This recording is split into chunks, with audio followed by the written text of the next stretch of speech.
안녕하세요. 고고TV 여명입니다. 양심과 정의가 없는 자들, 양심과 정의가 없는 것들, 기회는 평등하고 과정은 공정하며 결과는 정의로울 것이라고 한 문재인과 문재인족들을 말을 하는 거죠. 지금 조국 사태에 한 달 한 10일 됐는데 한 달 10일 동안 문재인족들의 양심과 정의는 썩은 것이 아니라 애초에 없었다 하는 것이 증명이 되고 있습니다. 아주 비참할 정도로 국민들은 참혹함을 느끼고 비참할 정도로 국민들은 무력감을 느끼고 있습니다. 문씨와 문씨족들의 질주에 도구발에 독재에 그 어느 누구도 막을 세력이 없는 이 비참한 대한민국 현실을 보면서 모두 다 분노와 무력감과 자괴감이 느끼는 이 현실입니다. 오늘도 조국 사태에 의해서 나라가 뒤숭숭하고 나라가 어디로 가고 있는가를 걱정하는 일반 시민의 공분과 분노가 들끓고 있습니다. 거기에 유시민이라는 자가 나와서 또 촉새같이 짓거리고 국민들에게 염장을 질러버렸죠. 제가 저번에 유시민에 대해서 썰을 풀었더니 그게 노딱이 붙어서 함부로 말도 못하게 하는 문바들의 공격을 보면서 이게 과연 나라인가? 이게 과연 정상적인 소통의 나라인가 하는 것을 보면은 참으로 대한민국의 비참하고 저질스러움이 그대로 나타난 이 형국을 보면서 대한민국 국민은 과연 다음을 어떻게 대비할 것인가를 생각하지 않을 수가 없죠. 무너뜨려야 됩니다. 문재인 정권을 무조건 무너뜨려야 됩니다. 이거는 좌파 우파의 싸움도 아니고 진보 보수는 특히 아니고 이것은 양심 대 비양심, 정의 대 비정의 싸움이 시작됐다는 것을 서로가 격려하면서 느껴야 되는 순간입니다. 최고의 비양심 집단, 최고의 비정의 집단은 어딘가? 첫 번째, 청와대입니다. 청와대. 청와대의 문재인입니다. 오늘 다른 거는 말할 것도 없고 가짜뉴스의 진앙지는 청와대고 사건을 조작하고 은폐하고 거짓을 일삼는 곳이 청와대라는 것을 모든 사람은 알고 있습니다. 심지어 문씨족도 알고 있을 거예요. 그러나 문씨족은 어떻게든 극자 공산주의국을 뿌리박기 위해서 문씨를 지탱하고 문씨를 밀고 여론을 조작하고 실검을 조작하고 포탈을 조작하고 유튜버를 탄압하고 있습니다. 이 나라의 가장 더럽고 추악하고 사기 집단이 청와대입니다. 오늘 황덕순이라는 청와대 일자리 수석이 나와서 8월 고용 통계가 취업자 수는 작년 8월 대비 45만 명이 늘었고 이것은 2017년 3월 이후 가장 큰 폭의 증가이며 실업률도 1.0% 하락한 3%다. 그리고 8월 기준 역대 최저치를 기록했다 이렇게 말을 합니다. 정부가 주목하는 것은 황덕순의 말입니다. 정부가 주목하는 것은 고용 개선이 모든 분야와 모든 연령대에서 나타나는 점이다라고 강조하고 지난해 지표가 나빴던 데서 비롯한 기저효과도 있지만은 문재인 정부의 여러 정책도 본격적으로 성과를 내고 있다 이런 궤변과 사기 뉴스를 갖다가 청와대에서 국민을 향해서 도발을 했죠. 실업률이 3.0%라는 것은 완전 고용을 뜻합니다. 그죠? 기업들은 사람을 못 구해서 난리인 지경이 지금 일본과 미국이죠. 완전 고용을 달성하고 있죠. 그 상태를 우리는 3.0%의 실업률을 기준으로 합니다.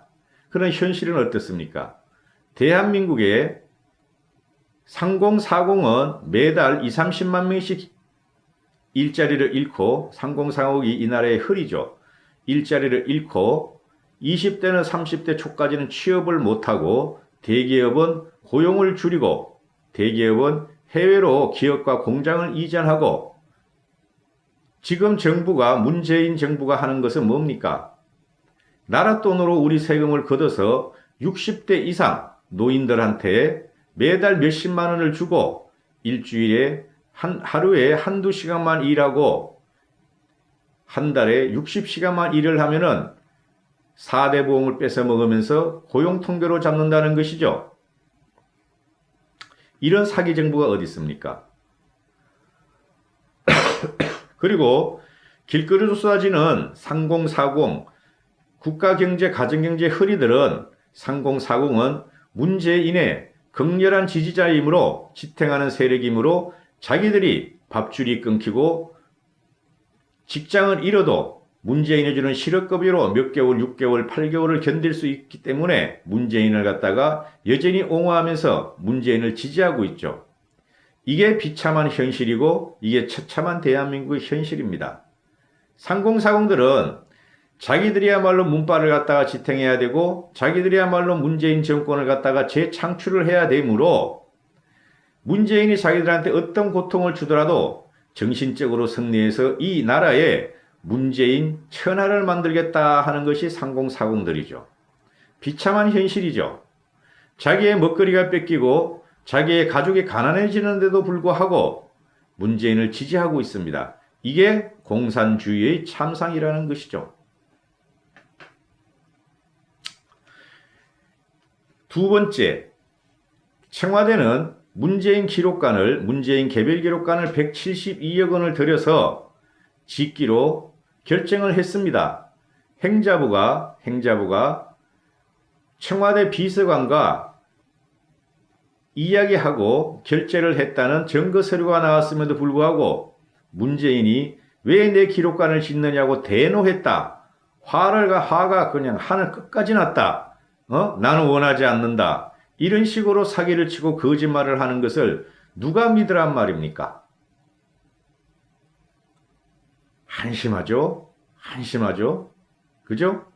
청와대에서 지시해서 행자부에서 수발을 해서 대통령 기록관인가 그런 기관이 32억까지 부재 확보 예산까지 확보를 해놨는데 이게 청와대에서 모르고 문재인이 몰랐다면은 문재인은 직무유기고 문재인은 대통령에 앉아있을 대통령 자리에 있을 자격이 없는 것이죠.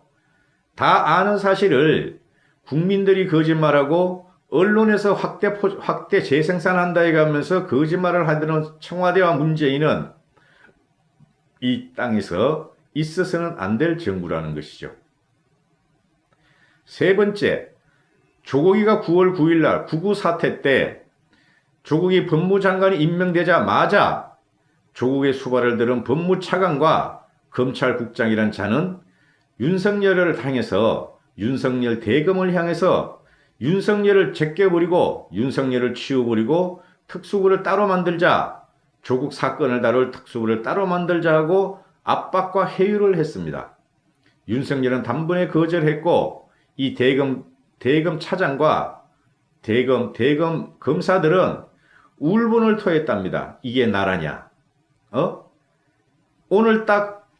오늘 임명당에서 내려온 조국이라는 자가 대한민국 검찰을 어떻게 우리가 아무리 대한민국 검찰이 보잘것없고 문재인에 충성했고 충견 노릇을 했지만은 오는 날 이런 도발을 하느냐고 공분을 하고 그게 서초동에서 쫙 퍼졌답니다. 그러자 검찰 법무부 차관이란 놈은 아이디어 차원으로 이야기했을 뿐이고 조국이한테 보고를 하지 않았다 이렇게 말을 합니다. 조국이도 다음날 아침 자기는 언론 보도를 보고 알았다. 법무부 직원은 말에 신중을 기해야 한다고 발뺌을 합니다. 몰랐으면은 직무유기요. 알았으면 직권남용이요. 알지도 않았고 모르지도 않았으면은 그 자리에 앉아있을 자격도 없는 자였다. 이런 게 지금 대한민국의 법무장관이고 대통령이다. 이게 나라냐. 이런 생각이 들죠. 네 번째, 유시민. 유시민이 오늘 또 튀어나왔죠. 이자는 사람으로 취급하면 된다, 안 된다, 안 된다. 누구만의 사람이다? 문시종만의 사람이고 노시종만의 사람이다. 대한민국의 국민이 될 자격이 있다, 없다, 없다. 유시민은 대한민국의 국민일 자격이 없다. 유시민을 위시해서 많은 극자 공산주의자들이 튀어나와서 문재인을 보호하고 자기들이 살려고 각자 도생에 들어갔죠. 유시민은 조국 사태를 말하기를 오늘 말한 건데요. 언론의 문제 제기와 야당의 폭로가 1막이었다면 검찰이 압수수색하고 대통령이 임명할 때까지가 2막이었고 지금 3막이 열린다 이렇게 합니다. 조국 3막이 열렸다면 문재인 대통령도 그 리스크를 안고 가는 것이다. 그래서 우리나 언론에 사는 말은 문재인이가 조국의 보정을 썼다. 조국이 잘못되면은 보정인이 다 물어내야 한다. 우리는 이렇게 생각하고 있죠. 그죠? 이 유시민이라는 작자의 새치현은 참으로 요설이고 참으로 궤변이고 참으로 지저분하고 참으로 비천하고 참으로 무식하고 참으로 거지 같다 하는 게 제 생각입니다.